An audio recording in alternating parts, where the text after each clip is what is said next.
नमस्ते दोस्तों आज की क्लास राजस्थान ज्योग्राफी की वो क्लास है जहां 90% बच्चे क्या हैं गलती कर जाते हैं, लेकिन आप नहीं करोगे। चलो क्लास को शुरू करते हैं। क्लास का 1 नंबर प्रश्न है, कायलाना झील जोधपुर किसने बनाई।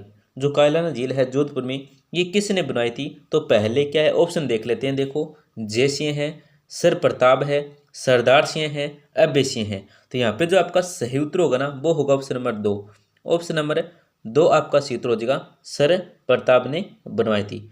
आपको ध्यान रखना है, ये जो कायलाना झील है, ये मूलतः एक क्या है, प्राकृतिक झील है। मूलतः एक क्या है, प्राकृतिक झील है। लेकिन इसका जो वर्तमान स्वरूप है, ये 1872 ईस्वी में सर प्रताप, जो महाराजा जसवंत सिंह के द्वितीय के कहते भाई थे, इन्होंने बनवाया था। ये आपको याद रखना है। क्या है, जो सर प्रताप है, ये महाराजा जसवंत सिंह द्वितीय के भाई थे। और 1872 ईस्वी में, कब? 1872 ईस्वी में कायलाना झील को वर्तमान स्वरूप दिया था। ये आपको याद रखना है। ऑप्शन नंबर 2 आपका सही उत्तर हो जाएगा। आपका अगला प्रश्न क्या है, देखो, जड़िया ज्वाला किस फसल की किस्म है। दोस्तों, ये जो जड़िया है और ज्वाला है, ये कौन सी फसल की किस्म है? पहले आपको ध्यान रखना है, ये बहुत ही महत्वपूर्ण प्रश्न है, क्योंकि पीछे जो सेकंड ग्रेड है और जो रीट है, इनमें क्या है, ये प्रश्न पूछा गया था। स्पेशल है, सेकंड ग्रेड में भी ये प्रश्न पूछा गया था। ये नहीं पूछा गया था, मतलब जो गेहूं की किस्म है, उसकी जो किस्म है, उससे संबंधित ये प्रश्न पूछा गया था। तो प्रश्न कैसे भी पूछा जा सकता है। पहले आपको सभी जो फसल है उसकी किस्में क्या है, जितने भी महत्वपूर्ण किस्में हैं, वो आपको याद कर लेनी है। तो यहाँ पे हम किस किस्म की बात कर रहे हैं ये देखेंगे। तो पहले ऑप्शन देख लेते हैं। देखो, तरबूज है, खरबूजा है, चना है, मोठ है। तो दोस्तों, जो जड़िया है और ज्वाला है, ये जो किस्म है, ये है मोठ की। किसकी किस्म है? ये मोठ की किस्म है। किसकी किस्म है? मोठ की किस्म है। ये आपको याद रखना है, बहुत ही महत्वपूर्ण प्रश्न है। इसके अलावा हम अगर अन्य महत्वपूर्ण जो किस्म है मोठ की वो बात करें, तो एक है साठी। क्या है? एक तो है साठी, और एक है RMO 40। ये चार बहुत ही महत्वपूर्ण है एग्जाम की दृष्टि से। तो आपको क्या है, जितने भी फसल हैं, जैसे खरबूजा है, तरबूज है, और चना है, और मोठ है, गेहूं है, चावल है, जिसकी जो महत्वपूर्ण जो किस्में हैं, वो आप याद कर लेना। राजस्थान कोई भी भर्ती उसमें जो पूछा जाएगा, तो आपका एक भी प्रश्न गलत नहीं होगा। तो मैं यहाँ पे आपको ट्रिक भी बता रहा हूँ, ऑप्शन भी बता रहा हूँ, कि जरूर आप इनसे संबंधित पूछें। क्योंकि सेकंड ग्रेड में अब पीछे जो पेपर हुआ था, उसमें गेहूं की, शायद गेहूं की जो फसल है उससे संबंधित क्या है, किसमें पूछी गई थी, शायद बाजरा की भी पूछी गई थी। तो आप जितने भी फसल है उससे संबंधित जो किस्म है, उससे आप याद कर लेना। आपका एक भी प्रश्न याद नहीं होगा अगर एग्जाम में पूछा जाता है। तो मोट की हमने देख ली 4 किस्में महत्वपूर्ण। एक तो है जड़िया होगी, ज्वाला होगी, और RMO 40 हो गई, एक होगी साठी। कौन सी होगी? साठी हो गई। ये आपको याद कर लेना है। चलो आगे देखते हैं। देखो देखो 31 मार्च 2023 तक की स्थिति के अनुसार राजस्थान में न्यूनतम 1% वाला जिला है।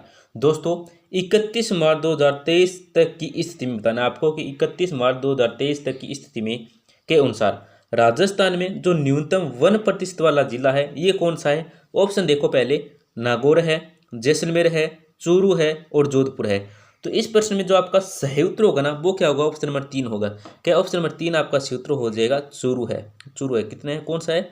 चूरू है। और जो प्रतिशत है वो कितना है? तो 0.57 है। इसका जो अगर आपसे प्रतिशत भी पूछ ले, तो आपको बताना है 0.57% है। यहाँ पे आपको एक बात तो याद रखनी है, स्वतंत्रता के बाद जो पहली राष्ट्रीय वन नीति घोषित की गई थी, वो की गई थी 1972 में। कब? सॉरी, 1972 में, 1952 में। कब की गई थी? 1952 में की गई। ये भी आपको याद रखना है। स्वतंत्रता के बाद जो पहली राष्ट्रीय वन नीति घोषित की गई थी, ये 1952 में की गई थी। और चूरू जिले का जो न्यूनतम 1% है, ये कितना है? ये है 0.57%। ये भी आपको याद रखना है। देखो, आपके एक तो ये प्रश्न याद हो जाता है, एक ये प्रश्न याद हो जाता है, और ये प्रतिशत में भी ये याद होता है। तो एक प्रश्न के अंदर आपके 2 या 3 प्रश्न याद हो जाते हैं। बहुत ही महत्वपूर्ण तरीके से बता रहे हैं। राजस्थान कोई भी भर्ती एग्जाम हो, चाहे वो रीट मेंस हो, फर्स्ट ग्रेड हो, सेकंड ग्रेड हो, CET एग्ज़ाम हो, BSTC हो, PTT हो, इनके लिए बहुत ही महत्वपूर्ण है। तो क्लास को ध्यान से देख लेना।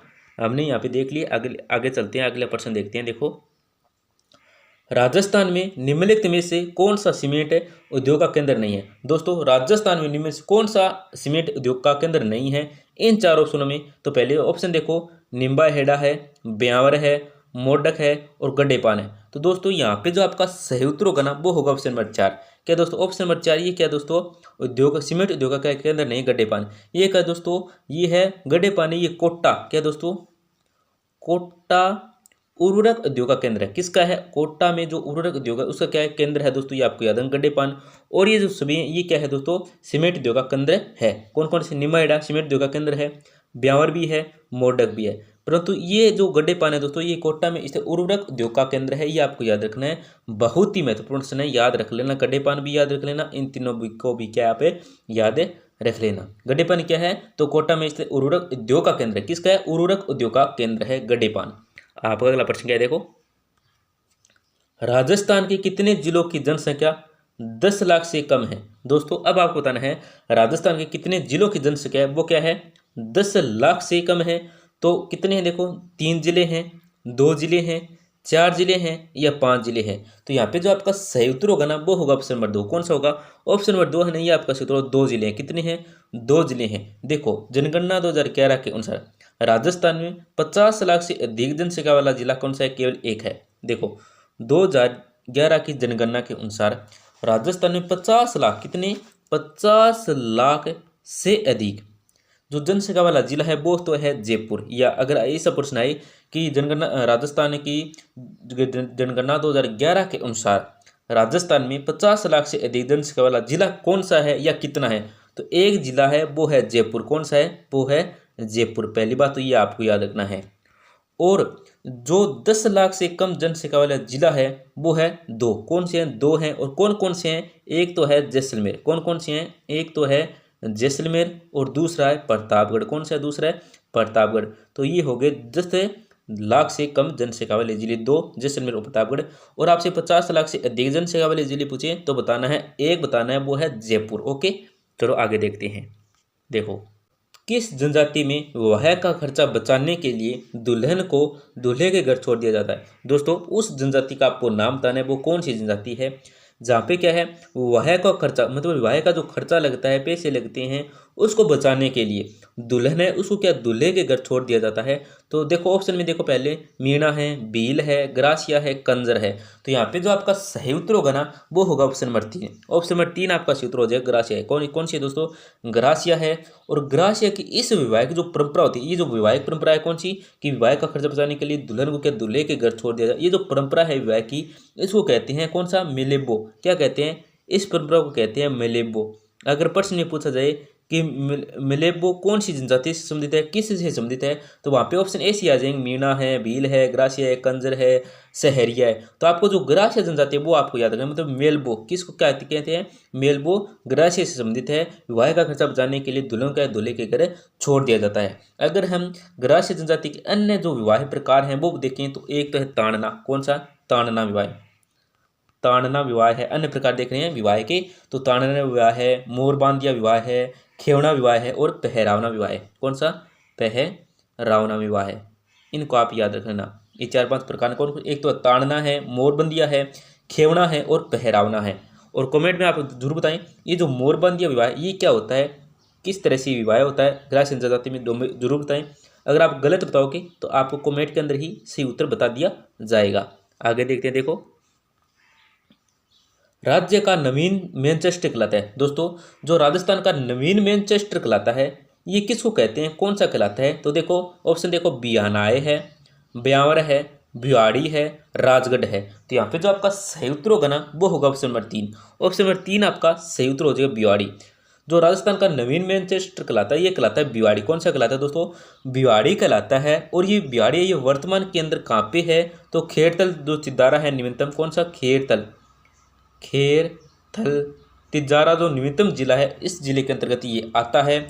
और आपको ध्यान से देखना है, अगर आपसे नवीन मैनचेस्टर पूछे तो आपको बताना है भिवाड़ी। क्या बताना है, भिवाड़ी बताना है।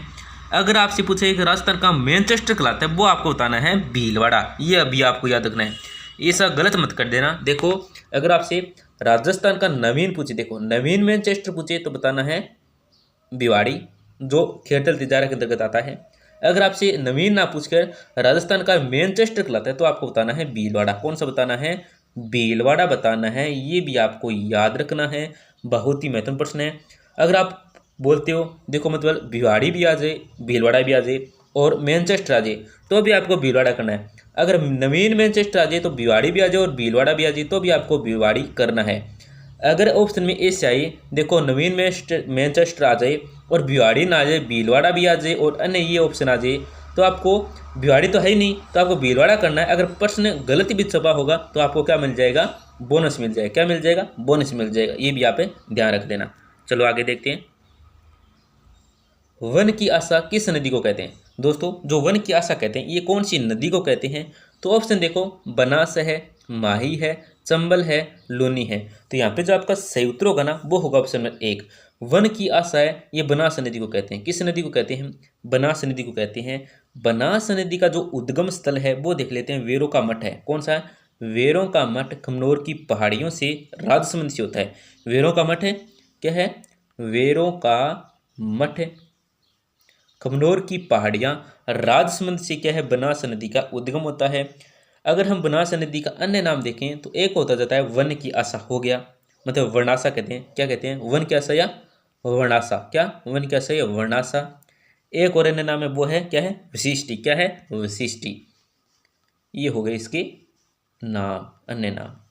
तो उद्गम स्थल भी याद रख लेना कौन सा है? बेरों का मठ भी आ सकता है, खमनोर की पहाड़ियाँ भी आ सकता है और राजसमंद जिला भी ओनली एक आ सकता है। तो इनको भी आप याद रख लेना। चलो आगे देखते हैं। देखो राजस्थान की सबसे ऊंची 3 चोटियां किस जिले में स्थित है? देखो राजस्थान की जो सबसे ऊंची चोटी है वो तो है गुरु शिखर, ये भी आपको पता होगा। लेकिन जो राजस्थान की सबसे ऊंची चोटी 3 चोटी है वो कौन कौन सी चोटी है और किस जिले में स्थित है? तो कौन कौन सी चोटी है वो मैं आपको बता दूंगा। पहले आपको बताना है कौन सी जिले में। तो पहले ऑप्शन देख लो। देखो सिरोही है, उदयपुर है, अजमेर है, राजसमंद है। तो यहाँ पे जो आपका सही उत्तर होगा ना वो होगा ऑप्शन नंबर 1 होगा। जो 3 चोटियां राजस्थान की सबसे ऊंची वो है सिरोही जिले के अंदर। कहाँ पे है? सिरोही जिले के अंदर है 3 चोटियां राजस्थान की सबसे ऊंची चोटी। तो अब हम देख लेते हैं 3 चोटी कौन कौन सी है। तो एक तो है गुरु शिखर। कौन सी है? एक तो है गुरु शिखर। एक तो गुरु शिखर है जिसकी जो ऊंचाई है वो कितनी है? वो है 1722 मीटर। कितनी है? 1722 मीटर है। एक है शेर चोटी, इसकी जो ऊंचाई है ये है 1597। कितनी? 1597 मीटर है। और एक रह जाती है दिलवाड़ा जिसकी जो ऊंचाई है देखो, एक रह जाती है कौन सी? दिलवाड़ा।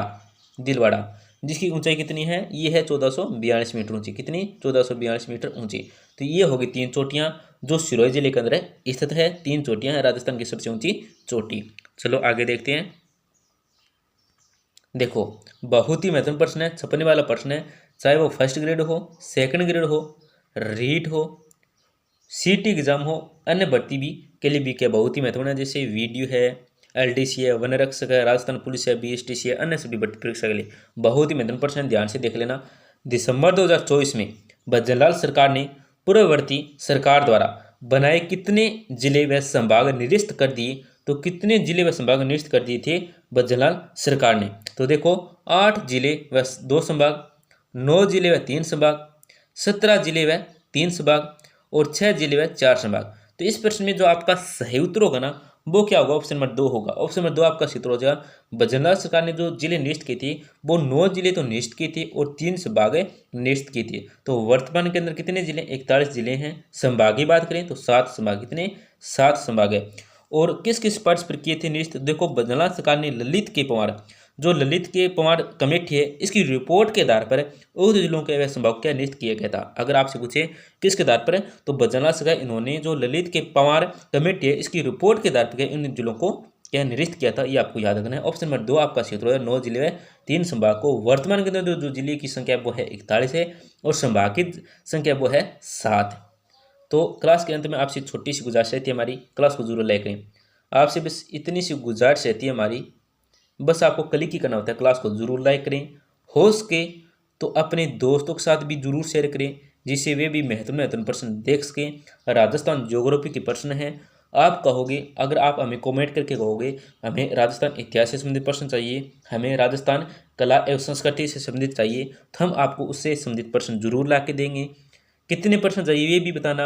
अगर आप 50 से प्लस मांग रहे हो तो 2 क्लास आ जाएगी, 50 मांग रहे हो तो 1 क्लास आ जाएगी, 20 मांग रहे हो तो 20 प्रश्नों के साथ व्याख्या भी आ जाएगी। सभी प्रश्न आप कैसे भी चाहोगे आपको वो प्रश्न मिल जाएंगे। कमेंट के अंदर जरूर बताएं आपको किससे संबंधित प्रश्नों की क्लास चाहिए, या पूरी सारांश की क्लास चाहिए, एक लाइन वाली प्रश्न चाहिए, कैसे भी चाहिए। तो एक छोटा सा प्यारा सा भी कमेंट कर देना। धन्यवाद, मिलते हैं अगली क्लास में।